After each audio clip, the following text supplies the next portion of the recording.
radio.com. Good morning. Thanks so much for making us a part of your day. We appreciate that. If you happen to be in downtown Indiana, these last couple of weeks, you've noticed that we're getting some paving done on Philadelphia Street now, South 6th Street as well, a part of all of this. And there are other streets that will be involved ultimately in this paving program. So they were working hard overnight last night. They'll be back again tonight, continuing their work on Philadelphia Street. But that's just one of the several different things that we're talking about this morning.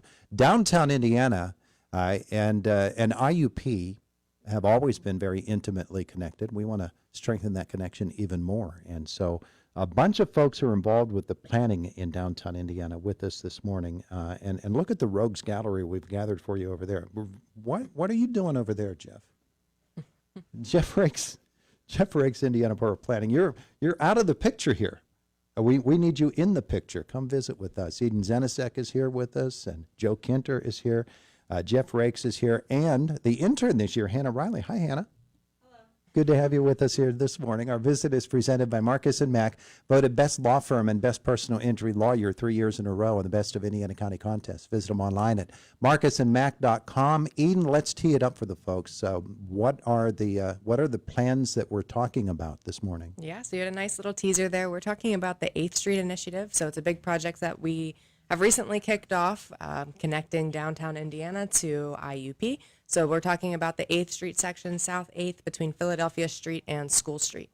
Yeah. And the plans, they're not absolutely set in stone yet. So people do have a chance to have an input Absolutely, yeah. The phase we're in right now is kind of the planning the plan phase. So we're looking for a lot of input, feedback, your visions and ideas for that corridor. Ultimately, we're hoping to make it a more inviting, well-lit, more sidewalk space, but that's bare minimum. Otherwise, we'd like to hear what those using it want to see. Yeah. So there's Joe from downtown Indiana, and Jeff is with us as well from Indiana Borough. Joe Kinter, when we think about the way the downtown looks now as opposed to 30 years ago, 20 years ago, 5 years ago. There are always changes happening in Indiana Borough, and it seems like the effort has really paid off. People want to come to this downtown, and we want to make it even more so. Yeah, that's the hope. And the 8th Street Initiative is designed specifically for giving people who spend more of their time on IUP's campus kind of an easier way to make their way to downtown Indiana and do some shopping, do some eating, enjoying the amenities we have along Philadelphia Street. Yeah, so downtown Indiana as an organization obviously is very, very interested in how this will all turn out. And maybe there's a vision with downtown Indiana that melds very nicely with what some others are thinking. Maybe you have some other innovations you'd like to see happening, and that's all part of this process. Yeah, it is. Kind of to build off of the streetscape project that the Downtown Indiana group did with a bunch of collaborators 20, 30 years ago now, and really focus on making the physical space more inviting, easier to navigate, and then hopefully using that as kind of an impetus for further development along that corridor, helping everybody, including the folks who spend their time on IUP's campus, the people who own businesses downtown, and then those of us who reside nearby, making it all a little bit better to participate in. Yeah, Jeff Raykes, we think, well, who was around back then who could help us to understand exactly what happened? Jeff was around that back then. He's old enough. And, Jeff, when we did the way that the current configuration is, there were all kinds of different terms we were using back in the 20-aughts, 2008, 2009, including road diet, because the way the Philadelphia Street look changed and the downtown Indiana Renaissance. We used a lot of different terms, but the bottom line was it made for a really much more effective Indiana, and this obviously is a refinement even of that.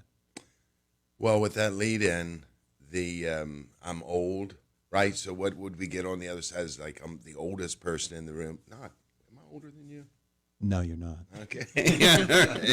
Thanks, Jeff, for reminding me. So I think this project, I was trying to think if I had to put it in one sentence, it would be, it's a 2-block section.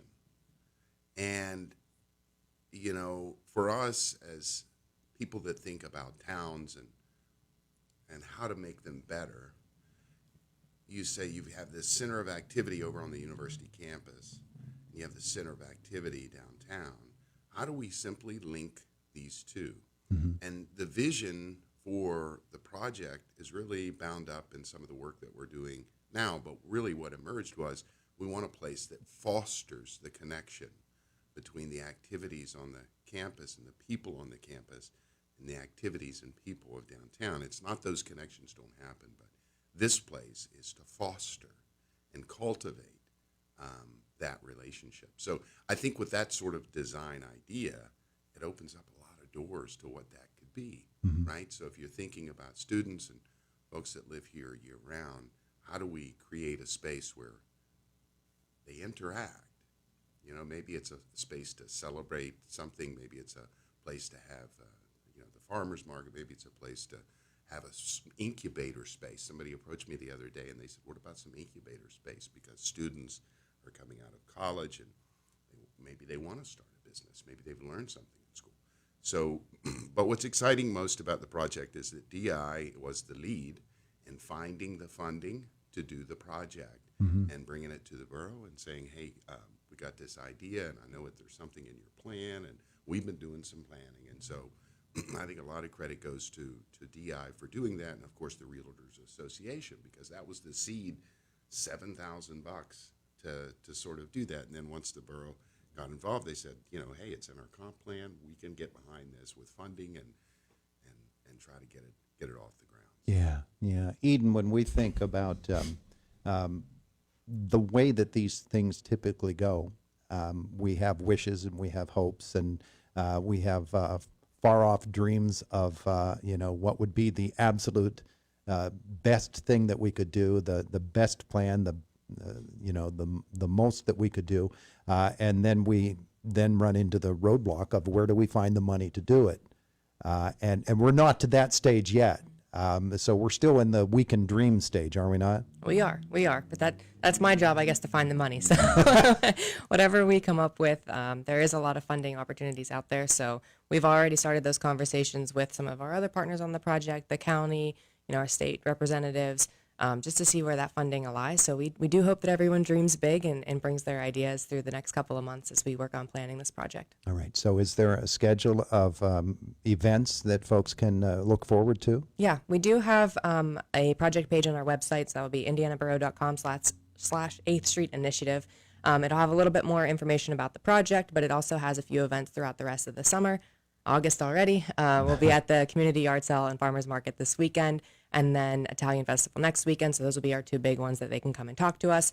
All of this engagement over the summer will lead up to our charrette in September, and that'll be September 25th and 26th. That's a Thursday and Friday, and it'll be right on Philadelphia Street at the Artist's Hand. So that'll be the big event where people can come in, they can see their ideas getting on paper, they can talk to some of the consultant team working with us, kind of get an idea of what those designs can look like and have some of those bigger conversations. Yeah, I want to talk to Han in a second or so, but Joe, Jeff mentioned the fact that downtown Indiana really is one of the real motors behind all of this effort. And for downtown Indiana, it has to be a pretty exciting thing to know, number one, that there's all of these possibilities out there, but number two, that there are receptive ears that are willing to say, you know what, that sounds like something good that we should pursue.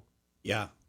I think the collaboration with the borough to start and then with some of these other entities that Jeff and Eden have mentioned is a key component in making it work. And it highlights the fact that there are a bunch of people who all believe in the idea that having a strong central business district is kind of a critical component of the long-term health of the community.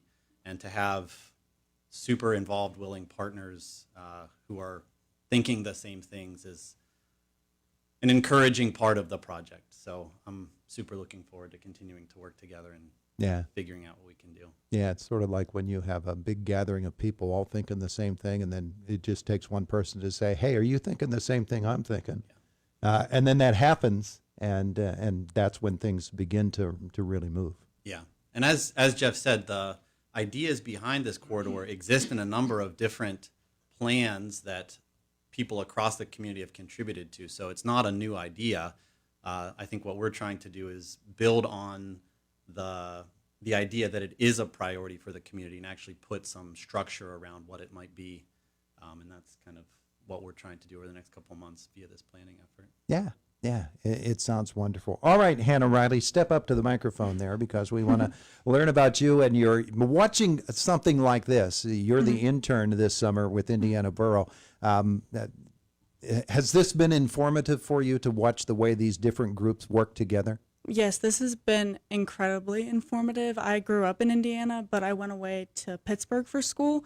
So I just graduated in May, and I guess coming back, there were so many things that I didn't know about my community that I've learned through the borough and through this whole 8th Street initiative, especially like how much this initiative values the connection between IUP and downtown and like the value of the students in that aspect. I know like being in Pittsburgh, we had similar like community gardens and things like that that the students could like take part in, but there wasn't really that big connection to like businesses on the on the campus. So I guess being able to have that like direct connection for students, especially like first year students, that it's a little bit not out of the way for them to come to Philly Street, but it is just that like direct path to really like bring the community together with the IUP students. Yeah, it's kind of interesting, that Pittsburgh story, because in Pittsburgh you hear about them. We just spent $8 zillion creating this brand new space here in Pittsburgh, and you look at it, it looks exactly the same, Yeah. and you don't see things that actually have changed a bit. It's Yeah. just they found a way to spend money. Here, hopefully, if money gets spent, it's because we've actually made some improvements. Yeah, I'm excited. Yeah. Yeah, absolutely. All right, Eden, once again, tell folks how they can get information about this and how they can share information as well. Yeah, sure. So there's information on our website. Once again, 8th Street Initiative. You can find that on Indiana Borough. A lot of stuff on our Facebook, Instagram.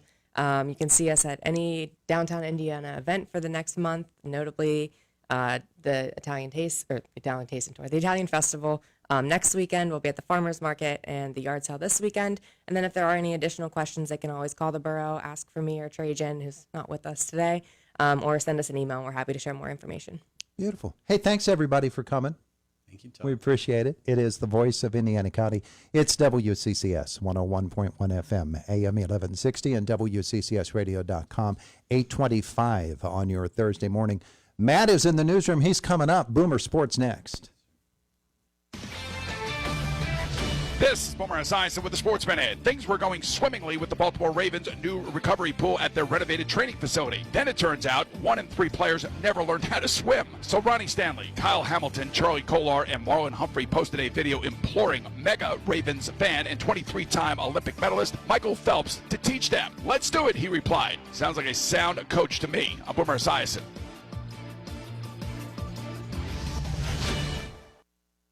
When I wake up The best mornings in the morning light, start with Wrangler. I pull on my jeans and I feel alright. Jeans, jackets, and shirts that get your day started. Good mornings make for better days. Wrangler, for the ride of life. For nearly 2,000 severely injured veterans, everyday life has become filled with barriers. So we build specially adapted homes at Homes for Our Troops. And thanks to our donors and supporters, this life-changing gift of freedom is provided mortgage-free to these veterans. But we need you to join us too in completing this important mission. Please visit hfotusa.org and help build homes and rebuild lives.